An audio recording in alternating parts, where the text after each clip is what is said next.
When you first install that pirated version of FL Studio, you know you're signing up to miss out on a lot of experiences. A lot of shit normal people get to do. But it's okay. It's like minuscule things though, like getting a hug on Valentine's Day or like getting invited to parties. But it's okay. It's all good because one day, after a couple years and thousands of hours of practice, you'll make a beat so fucking good, it feels better than a fulfilling social life ever would.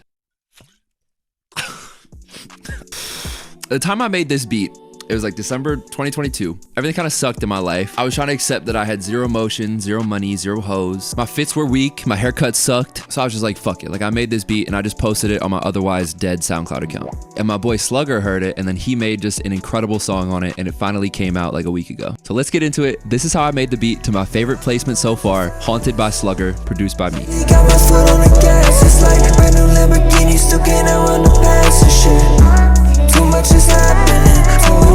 So to start, I picked out the best splice pad that I've ever heard. But if you look at this EQ, it only takes up like the low mids. It's really thin. So to make it take up more space, I duplicated it, pitched it an octave up, and added some effects.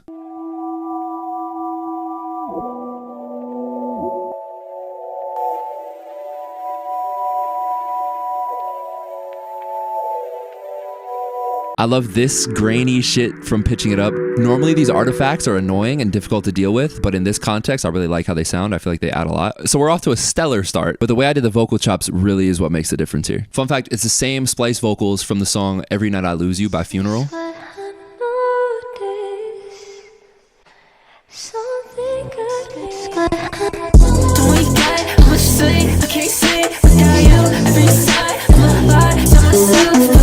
Now this next part might take a little bit, but I don't know of a good way to teach this besides just showing what I did. And that way, if you want to do something like this, you can just absorb this example and take things from this. So we're going to go section by section, see how it all works. The general idea is that the first two bars are reversed and then the next two are normal. And we just kind of repeat that. So here's what we got.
Sweet. Lots to think about there. Hope you learned something. Now let's get into the drums. The 808s is 16 bars. The first 8 bars is pretty calm, and then the next 8 bars are more dramatic. One of my favorite songs of all time is Stick to the Models by Future. So I was pretty inspired by that.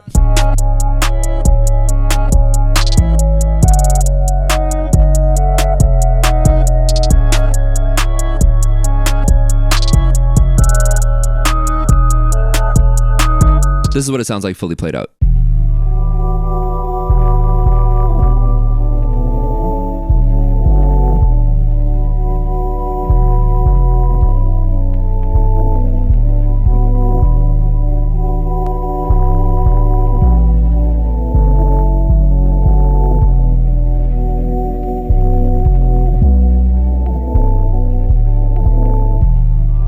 Right here is my favorite part because it resolves from the 7 to the 1, which is just one semitone up. Not to get too nerdy with it, but everything's on a major key. Most of it's on the root. It's just a normal ass spins 808, by the way. We got this loud ass kick, no sidechain, nothing crazy. It's definitely hitting in the red. That's okay.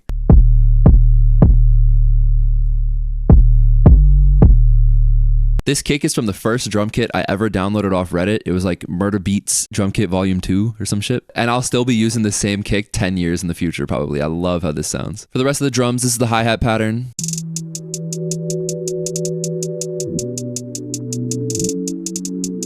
We got 2 open hats, one that just hits on the 2, and then another one that hits every time the kick hits.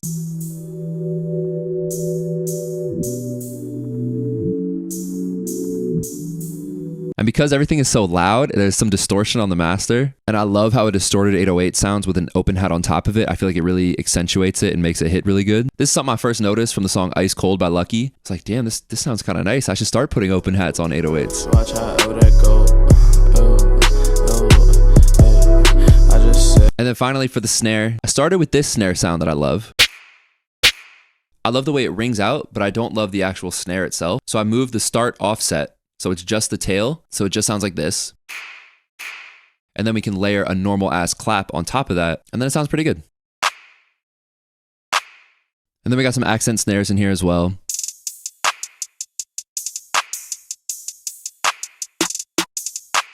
And then that's pretty much it. Like I said, I made this beat in December 2022. I don't even remember when it got finished when I first heard it back. And now in February 2024, it just now came out. Sometimes music just takes a while, which personally I love because I'm really bad at texting people back. Sometimes I just like to sit in bed and watch anime for a little bit. And then I forget that there's like people DMing me needing things from me. So I don't know. This song's really special to me. It's a beat that I thought only I would like. And I didn't think any artist would be able to get on it, let alone make it sound so good. And the whole thing is a testament that like, even if you feel like you have zero emotion and you suck at this producer's shit and you're not getting any placements, sometimes the best songs just take a long time. And that's just part of it. You just got to hold it down until then. I've known my boy SLUGGR for a long time. He was like one of the first cool artists that I met on Twitter. Shout out him for using my beat. Shout out you for watching and listening. Shit, shout out this guy. Go listen to the songs in the description. Thank you. Very good.